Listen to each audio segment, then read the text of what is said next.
सोमरस को इतिहास में पढ़ाया जाता है और वहाँ पर सोमरस के विषय में बताया जाता है कि सोमरस एक प्रकार का नशा करने की चीज़ होती है जिसे आर्य लोग पीते थे, नशा करते थे, नाचते गाते थे। तो आम तौर से लोगों ने समझ लिया कि सोमरस एक प्रकार की शराब होती है, लेकिन ये शराब नहीं होती है। यहाँ पर इसे समझना आवश्यक है। देखिए, सोम मीन्स होता है, दो शब्दों से मिलकर सोम बनता है। एक शब्द शो होता है, उसका मतलब होता है वही या समान। दूसरा शब्द माँ होता है जिसका मतलब होता है ब्रह्मा, विष्णु और महेश। सोम का मतलब है वही परमात्मा है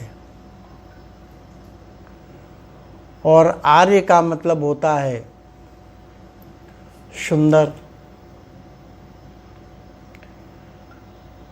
अब सवाल यह है कि सुंदर कौन है? सुंदर वो है जो परमात्मा का भक्त है, जिसे परमात्मा प्राप्त है, वो सुंदर है। और जिसे नहीं प्राप्त है वो असुंदर है। आर्य का मतलब ही है सुंदर, सुव्यवस्थित, अच्छा आचरण करने वाला।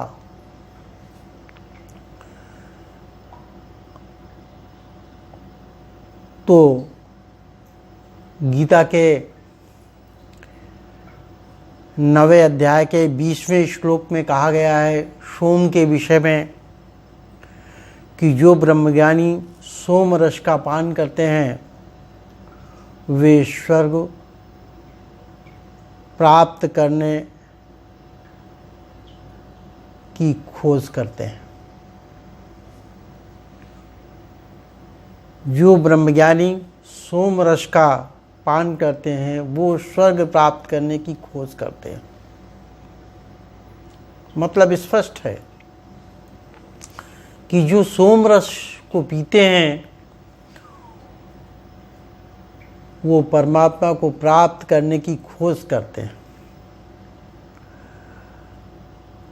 जो मेरी अप्रत्यक्ष पूजा है, मेरी अप्रत्यक्ष पूजा है, यानी कृष्ण भगवान की अप्रत्यक्ष पूजा है। एक प्रत्यक्ष पूजा होती है, एक अप्रत्यक्ष पूजा होती है। प्रत्यक्ष में सामने व्यक्ति खड़ा होकर के पूजा करता है और अप्रत्यक्ष में ये होता है कि सामने नहीं होता है, वो कहीं से भी पूजा कर सकता है। जो सोम रस का पान करते हैं वे लोग पाप कर्मों से शुद्ध होकर दिव्य लोक को जाते हैं। कैसे? जो सोम रस को पिएंगे या पीने का प्रयास करेंगे वो शुद्ध होंगे, कर्मों से शुद्ध हो जाएंगे और दिव्य लोक को जाते हैं। वहाँ क्या है? वहाँ आनंद ही आनंद है। ये गीता का 9वें अध्याय का 20वां श्लोक है। इसको मैंने हिंदी में बना दिया है। ब्रह्मज्ञानी जो पिए सोम रस वो ही मुझको पाता है। पाप कर्म सब छोड़ छाड़ कर दिव्य लोक वो जाता है। इसके भावार्थ को लेकर मैंने हिंदी में ये पद्य की रचना की है। जिन्हें परमात्मा की भक्ति में रस आने लगता है, उनकी हालत कैसी हो जाती है?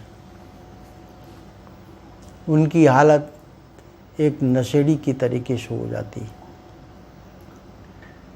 नशेड़ी क्या करता है? एक नशा करने वाला सुबह उठकर उसका ठेका याद आता है। वो घड़ियां गिनता रहता है कब ये टाइम आए और दुकान का दरवाज़ा खुले, मैं शराब खरीदूं और पीऊं। ऐसे ही भक्त सुबह उठकर परमात्मा का ध्यान करता है, परमात्मा की याद करता है। ध्यान करना मीन्स याद करना होता है। ध्यान करना मीन्स ये नहीं होता आंखें बंद करके बैठ जाइए और दुनिया की सारी चीज़ें याद करते रहिए। ध्यान करने का मतलब है याद करना। परमात्मा की जो हम याद करते हैं वही ध्यान है। जैसे नशेड़ी करता तो दुनिया के काम है, बच्चे भी देखता है, घर के काम भी देखता है, लेकिन हमेशा उसकी याद शराब में लगी रहती है। इसी तरीके से परमात्मा का भक्त संसार के काम तो करता है, लेकिन उसकी याद परमात्मा में लगी रहती है। न नशेड़ी आसानी से बोतल को छोड़ सकता है और न ही भक्त आसानी से परमात्मा को छोड़ सकता है। दोनों की हालत एक जैसी होती है। नशेड़ी बोतल के नशे में हमेशा मस्त रहता है, गाता बजाता बहुत सारी चीज़ें करता है, और परमात्मा का भक्त भी ऐसे ही होता है, गाता बजाता दूसरी तमाम चीज़ें करता है। एक उदाहरण हो तो मैं आपको बताऊं। महाप्रभु चैतन्य हमेशा गाते ही रहते थे।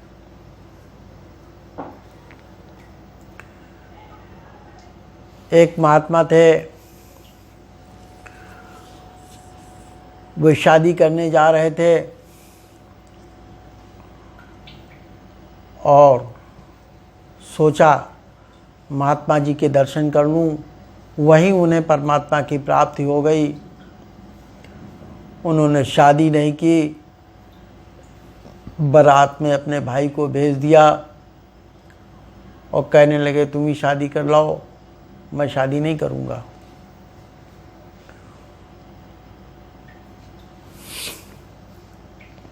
जो दूल्हे के कपड़े पहने हुए थे, पूरी ज़िंदगी भर वही कपड़े पहने रहे, दूल्हे की ड्रेस में बने रहे। लोगों ने कहा कि अब तो ये दूल्हे की ड्रेस उतार दो, बूढ़े हो गए हो। कहने लगे इसी ड्रेस में मुझे परमात्मा मिला था, मैं इस ड्रेस को कभी नहीं छोड़ूंगा। इस तरीके से हम देखते हैं कि दोनों नशेड़ी एक जैसे होते हैं।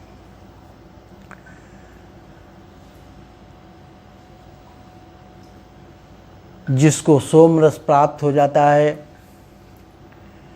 परमात्मा की भक्ति वाला, वो बाहर के कर्म कांडों में रुचि नहीं लेता। क्यों?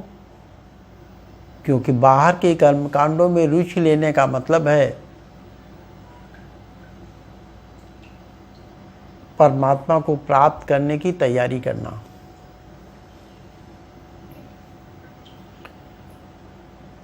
अंदर से जो परमात्मा प्राप्त हो जाता है उसका मतलब है परफेक्ट हो जाना। उसके सारे कार्य परमात्मा करता है। कोई कार्य ऐसा नहीं होता जो परमात्मा नहीं करता है, क्योंकि वो शरणागत हो जाता है। कबीर साहब ने बड़ी साफ बात कही है इस विषय में। उन्होंने कहा है कि जिसको परमात्मा प्राप्त हो जाता है उसका मन निर्मल हो जाता है, और जब मन निर्मल हो जाता है तो क्या होता है? कबीरा मन निर्मल भया जैसे गंगा नीर।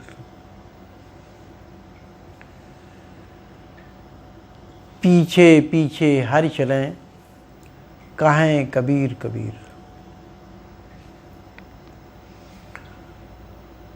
यहाँ मन ही निर्मल होना चाहिए, तन निर्मल होने की कोई बात नहीं। तन निर्मल हो या न हो, यदि तुम्हारा मन निर्मल है,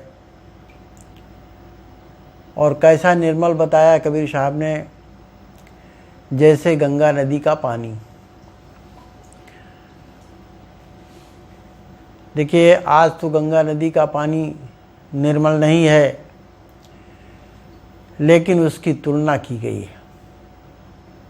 ये माना गया है कि गंगा का पानी सबसे साफ स्वच्छ होता है।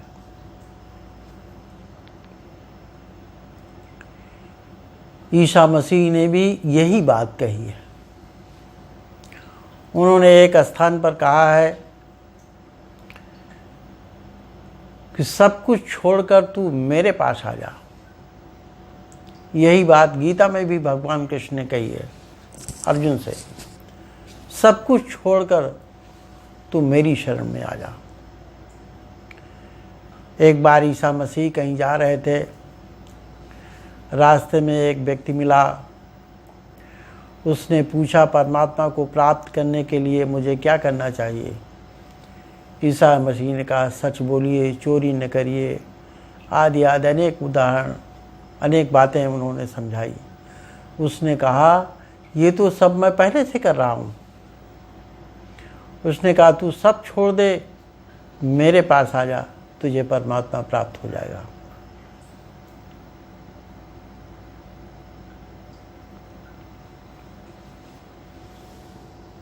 गीता की तरह ही ऋग्वेद में भी सोमरस की चर्चा की गई है। ऋग्वेद के अध्याय 10 सूक्त 85 मंत्र 3 में सोमरस की बात कही गई है।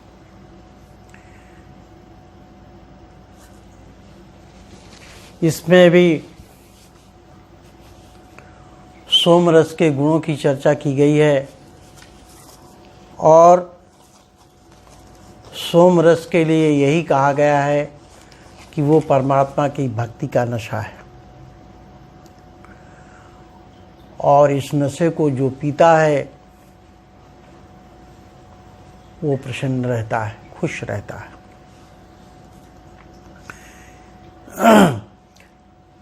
स्वामी जी ने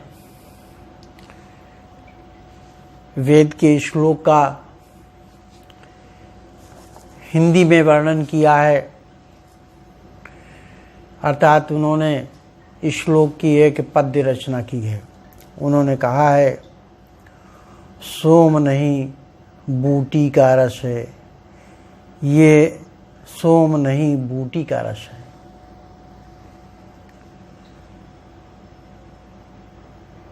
देखिए, इस अर्थ में, इस लाइन में एक बात छिपी हुई है। सोम नहीं बूटी का रस है। यदि हम ऐसा कहते हैं तो बात स्पष्ट हो जाती है कि सोम किसी बूटी का रस है। लेकिन इसको हम दूसरी तरीके से यदि समझने का प्रयास करें तो उसका अर्थ निकलता है, सोम बूटी का रस नहीं है। फिर क्या है? ये है प्रभु की धार।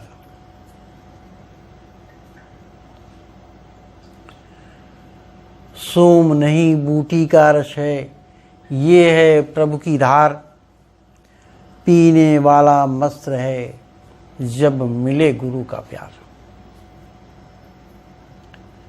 ये स्वामी जी ने जो वेदों में श्लोक लिखा था उसका मैंने हिंदी अनुवाद कर दिया है, और इसी को स्वामी जी ने पहले भी हिंदी में अनुवाद किया था।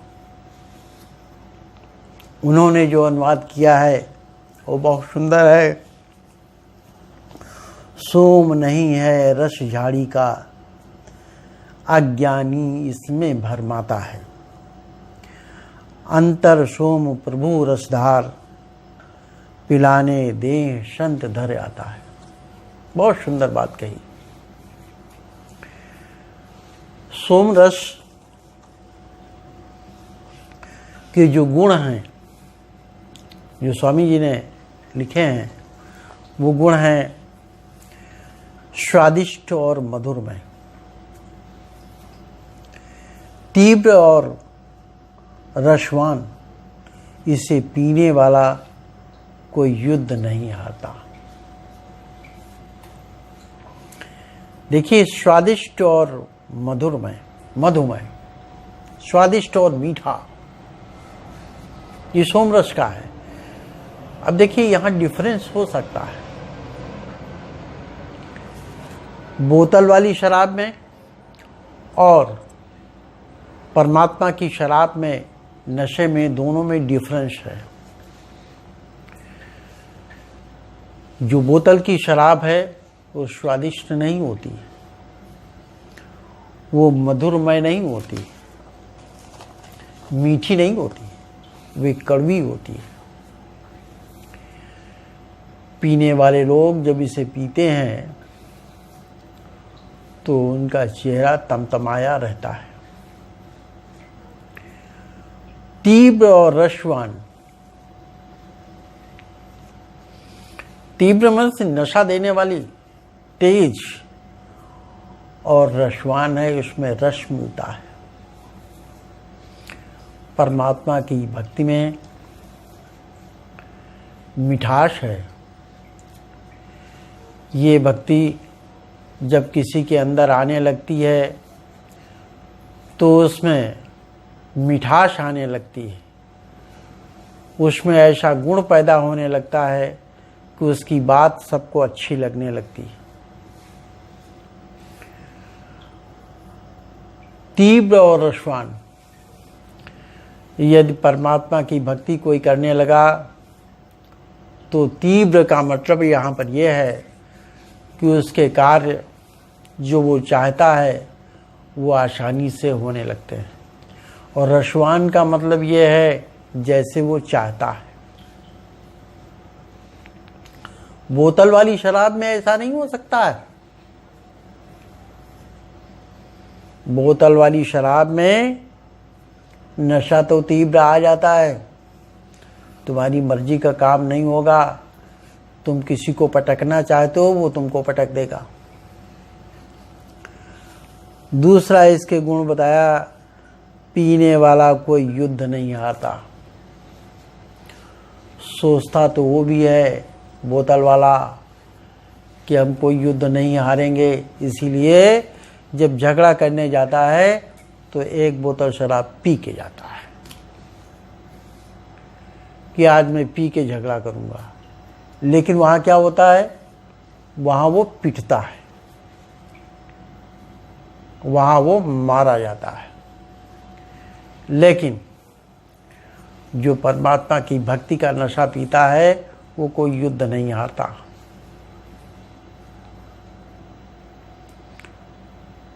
यहां लोग एक प्रश्न उठा सकते हैं कि परमात्मा की भक्ति का रस सोमनाथ मंदिर के लोग पी रहे थे,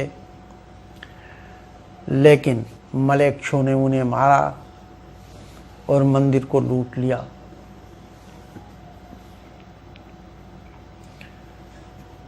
देखिए, वो भक्ति नहीं थी, भक्ति उसको कहते हैं जिसको कोई जान नहीं सके।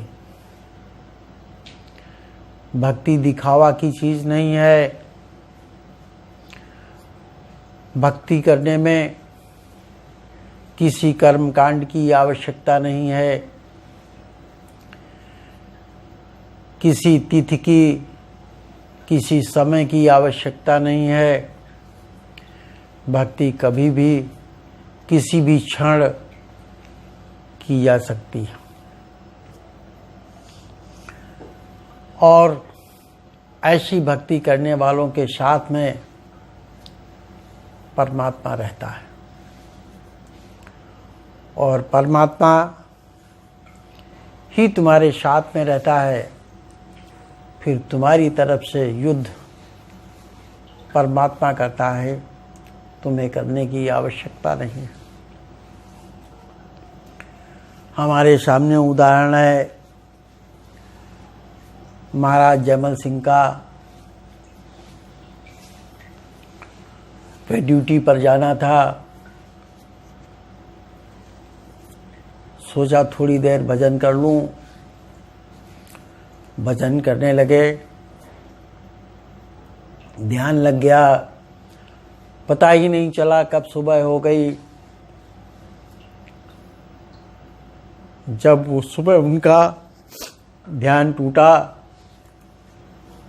तो उन्होंने देखा ड्यूटी नहीं गए, हड़बड़ा के दौड़े, कहने लगे माफ़ करना आज मैं ड्यूटी पर नहीं आ पाया। कहने लगे जयमल आप पगला गए हो क्या? तुम्हारी हाजिरी मैंने लगाई है, तुम्हारे नाम से बंदूक इशू की गई और तुम कहते हो ड्यूटी नहीं करते। तुम शराब तो नहीं पीते हो?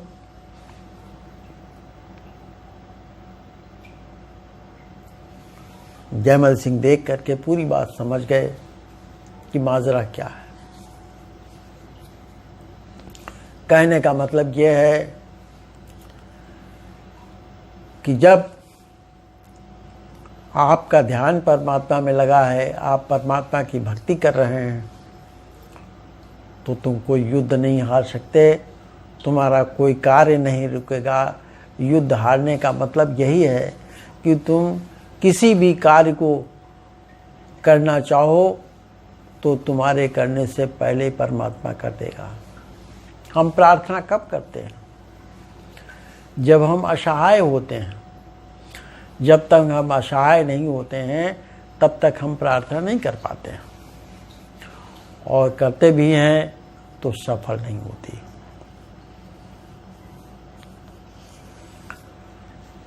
हमारे सामने सोमरस की बात आज जो करते हैं कि ये नशा था, इसको आर्य लोग पीते थे, वो गलत है। सोमरस ज्ञानी लोग पीते हैं और ज्ञानी लोगों को ही आर्य कहा गया है। और सोमरस के नशे में वो मस्त होकर के खुश रहते थे, प्रसन्न रहते थे। इसको लोगों ने कह दिया था कि वो नाचते गाते। वास्तव में इतिहासकार संत नहीं होते जो संतों की बात को समझ लें। इतिहासकार होता है, उसे जो बताया जाता है, वो जो समझता है वो लिखता है। शब्दों की गहराई को इतिहासकार नहीं पकड़ पाता। हर व्यक्ति अपने विषय का माहिर होता है।